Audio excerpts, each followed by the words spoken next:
J'ai toujours fait un peu de tout, hein. J'ai toujours fait de la peinture, de la sculpture, etc. Principalement de la BD. Mais à l'époque, donc moi j'ai commencé il y a une vingtaine d'années maintenant. Bon, c'était on dessine pour des enfants, on fait des livres pour des enfants, c'est très limité. Or on avait beaucoup plus de thèmes à aborder qu'en BD. En BD on faisait un cow-boy ou un inspecteur de police ou un aviateur et puis c'était tout.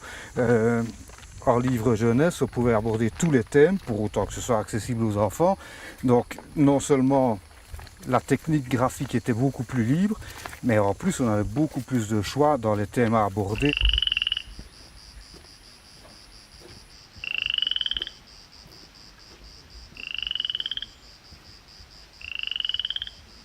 Donc tous les albums que je fais en général sur mes scénarios à moi, c'est toujours un thème, j'essaye de faire une fable, une métaphore, comme ici derrière la colline, ben voilà, c'est une métaphore pour expliquer qu'on veut toujours aller plus loin, c'est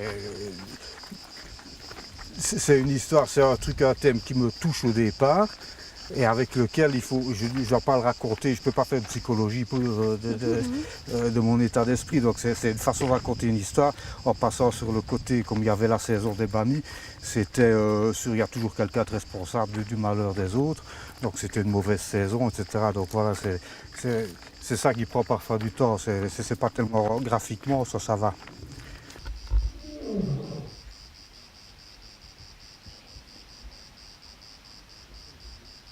J'ai retrouvé d'autres thèmes et d'autres façons de raconter en ayant des petits-enfants. Puisque j'ai commencé, mes enfants étaient tout petits, avaient l'âge de mes petits-enfants maintenant. Et puis après, on aborde des thèmes beaucoup plus généraux.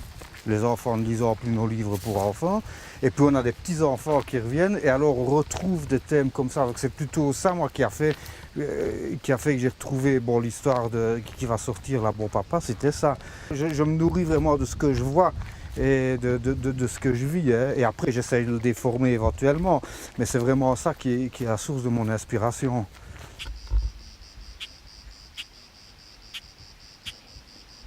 En bande dessinée, on a quoi? On a 450 cases à faire.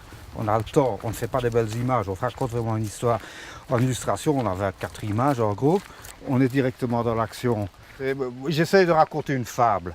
Et ça doit être... attends, peut-être que le chemin il est plus par là. Ça doit être comment Normalement, Lilo, il passerait dans l'eau. Hein. Oui, Mais bon. oui, mais il est jeune, lui. Et le pont a été refait quand même, parce que sinon c'était impossible. Mais si c'est... Il faut... La base de l'histoire, c'est vraiment... Moi, j'avais lu des trucs, la vallée du Rift, où l'homme est né. Et puis pourquoi est-ce qu'il est parti de la vallée du Rift, l'homme? Parce qu'il y avait une colline et qu'il voulait voir ce qu'il y avait derrière. Et ce qu'il y avait derrière, c'était une autre colline, ce qui a fait que ça a peuplé l'Afrique et puis ça a peuplé l'Europe, etc. Donc la base de l'histoire, c'est ça. Et c'est le petit qui a envie, d'ailleurs à la fin de l'histoire, il voit la rivière qui coule, il dit mais qu'est-ce qu'il y a au bout de la rivière? Donc voilà, c'est la découverte. Si t'es parent, tu vas pas aller contre ça.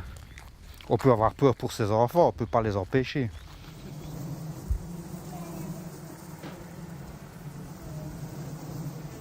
J'ai des histoires où j'ai envie de faire un tel animal et il faut que je trouve l'histoire. Ça me prend parfois 2 ou 3 ans. Hein. Je trouve l'histoire qui va avec l'animal. Ici, je ne sais pas, j'ai envie de faire un lion, mais je ne savais pas très bien quoi faire comme histoire. Et puis alors je crois qu'en fin de compte, c'est l'histoire de la vallée du Rift, là, etc., qui a fait que je me suis dit, mais tant que c'est en Afrique, autant faire des lions. Et puis alors la difficulté, c'est que ça ne devait pas faire le roi lion, Walt Disney, etc. Il y a juste un moment, quand il est sur son rocher. Hein. Oui. Alors... Rocher, on dit, c'est le roi lion. Oui, mais Elton John ne chante pas. Donc on est sauvé.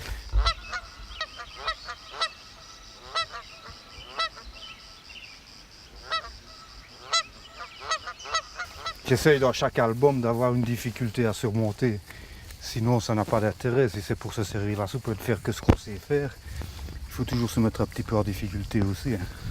Ce que je vais absolument éviter, c'est de faire des bouquins qui soient des trucs... je sais pas, il y a de temps en temps, on tombe dans des travers où se fait une espèce de psychothérapie à travers des bouquins pour enfants. Ça, je vais absolument éviter. c'est pas du tout mon propos, c'est pas, les gosses ne méritent pas ça. Regarde celui-là, il reste vraiment Ah oui, une mais mèche. là, c'est une poussette, là. Le dessin, je le fais une première fois. Je parle pas des recherches, hein, je fais le crayonné une première fois. Je le refais sur un calque. Le calque, je le repasse pour le mettre sur le papier définitif. Et puis là, je laisse sécher, puis je mets la couleur. Mais la couleur, comme c'est la couleur à l'eau sur un trait à l'huile, ça prend du temps de la mettre, quoi, de la poser, etc. Il faut, bon, les ciels, quand il y a une couche de blanc comme ça, il y a 5-6 couches de couleurs différentes. Donc il faut, tout ça prend du temps. Je fais une illustration, minimum c'est une journée. Mais une fois que le bouquin est fini, j'aime bien d'avoir le maquettiste et de parler avec le maquettiste et de lui laisser la liberté de faire un petit peu ce qu'il veut. Parce que c'est un ensemble de gens, y compris les commerciaux qui vont aller le vendre, etc. C'est un ensemble de gens qui sont aussi importants. Le bouquin, c'est vraiment beaucoup de monde autour du dessin original, quoi. Et ça, j'aime bien, c'est cet esprit comme ça de travail un peu d'équipe.